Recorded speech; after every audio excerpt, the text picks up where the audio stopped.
नमस्कार दोस्तों। तो आज मैं गौतम बुद्ध की एक और प्रेरणादायक कहानी लेकर आया हूँ, जिस कहानी का विषय है कि हम अपने मन को कैसे समझाएं और ये मन होता क्या है, इसे नियंत्रित कैसे करें। तो मन बहुत ही चंचल होता है, इसीलिए वह अशांत रहता है और मन में जब तक अशांति रहेगी, व्यक्ति हज़ारों सवालों से घिरा रहेगा।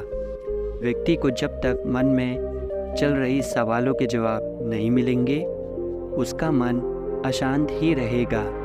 लेकिन मुख्य प्रश्न यह है कि मन को नियंत्रित कैसे किया जाए और मन को कैसे समझाया जाए। गौतम बुद्ध की इस कहानी में उन्होंने मन को जानने के लिए 6 चरणों के बारे में बताया गया है। शुरुआती 5 चरणों को जाने बिना आप मन को समझ नहीं सकते।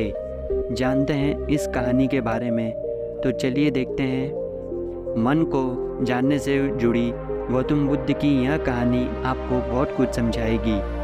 तो एक बार एक व्यक्ति गौतम बुद्ध के पास गया और पूछा कि मन को नियंत्रित करने का पहला चरण क्या है। बुद्ध कहते हैं, अपने मन को समझाने का पहला चरण है इसके द्वारा दिए गए लालच की व्यर्थता को देखना। क्योंकि जब मन अशांत होता है तो कई तरह के लालच देता है, और जिसने मन द्वारा दिए गए इन लालचों को पहचान लिया, उसने मन को समझ लिया। फिर व्यक्ति बुद्ध से पूछता है, लेकिन हमें यह कैसे पता चलेगा हमारा मन हमें लालच दे रहा है और वह लालच व्यर्थ है।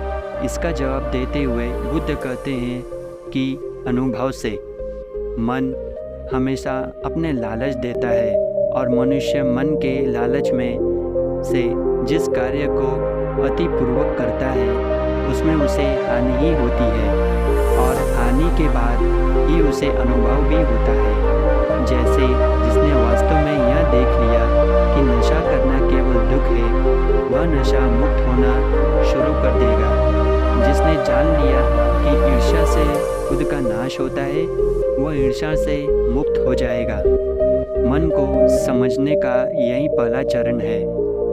बुद्ध बताते हैं मन को जानने का दूसरा चरण। व्यक्ति बुद्ध से पूछता है, यदि व्यक्ति पहले चरण से यह जान जाता है कि वह मन द्वारा दिए गए लालचों के कारण दुखी है, तो फिर दूसरा चरण क्या है। बुद्ध कहते हैं, खोज पर निकलना।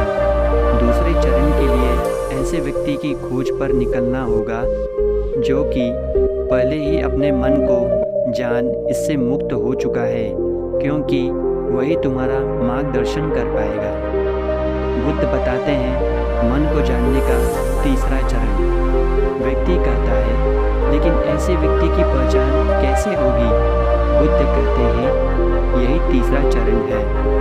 सुनना ही अपने मन को समझने का तीसरा चरण है। व्यक्ति कहता है, क्या इसे देखकर पता नहीं किया जा सकता।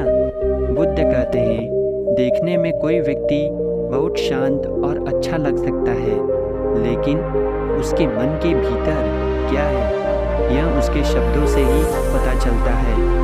लेकिन किसी की बातों पर तब तक विश्वास नहीं करना चाहिए जब तक कि वह तुम्हारे विवेक की कसौटी पर खरा न उतर जाए। चौथे चरण है कर्म करना। बुद्ध कहते हैं कि कर्म ही मन को समझाने का चौथा चरण है। खुद को जानने के लिए सही दिशा में कर्म करना ज़रूरी है, लेकिन कर्म करते हुए व्यक्ति हर बार 2 गलतियां करता है। पहली गलती यह कि शुरुआत ही नहीं करना, और दूसरी गलती पूरा रास्ता तय नहीं करना। इन दोनों गलतियों के पीछे हमारे मन की ही चाल होती है। व्यक्ति अपने कर्म को पूरा इसलिए नहीं कर पाता क्योंकि वह सोचता है कि मैं कल से ही शुरुआत करूँगा, तो कोई यह सोचता है कि मैं असफल हो जाऊँगा। इन गलतियों का मुख्य कारण है जागरूकता की कमी। इसके बिना व्यक्ति को उसके सही दिशा में चलने नहीं देता। मन को जानने का 5वां नियम है जागरूकता। बुद्ध कहते हैं, मन को जानने 5वां चरण है जागरूकता। इसीलिए हर कार्य को जागरूकता के साथ करो। बिना जागरूकता के साथ किया गया कार्य या फिर जिया गया क्षण मृत्यु के समान है। व्यक्ति बुद्ध से पूछता है, अपनी जागरूकता के स्तर को कैसे बढ़ाया जा सकता है? बुद्ध कहते हैं, ध्यान। ध्यान से ही सभी चीज़ों का मार्गदर्शन हो सकता है और ध्यान करना ही अपने सभी दुखों का निवारण है। ध्यान ही मन को जानने का एक ही स्वर है, समझने और नियंत्रण करने का अंतिम चरण है। यानी ध्यान ही वह नाव है जिस पर बैठ मन रूपी नदी को पार किया जा सकता है। जिस व्यक्ति ने इन शुरुआती 5 चरणों से ध्यान को जान लिया है, उसने अपने मन को जान लिया है। तो दोस्तों, कैसा लगा आपको ये वीडियो? आशा करता हूँ कि ये वीडियो से आप बहुत कुछ सीखे होंगे और हम भी अपने मन और दिमाग को नियंत्रित करेंगे। तो जैसो आपने जो सीखा है इस वीडियो के द्वारा, प्लीज़ हमें नीचे कमेंट करके बताइए और आपको अगला वीडियो किस विषय पर चाहिए वो भी हमें कमेंट करके नीचे बताइए। धन्यवाद।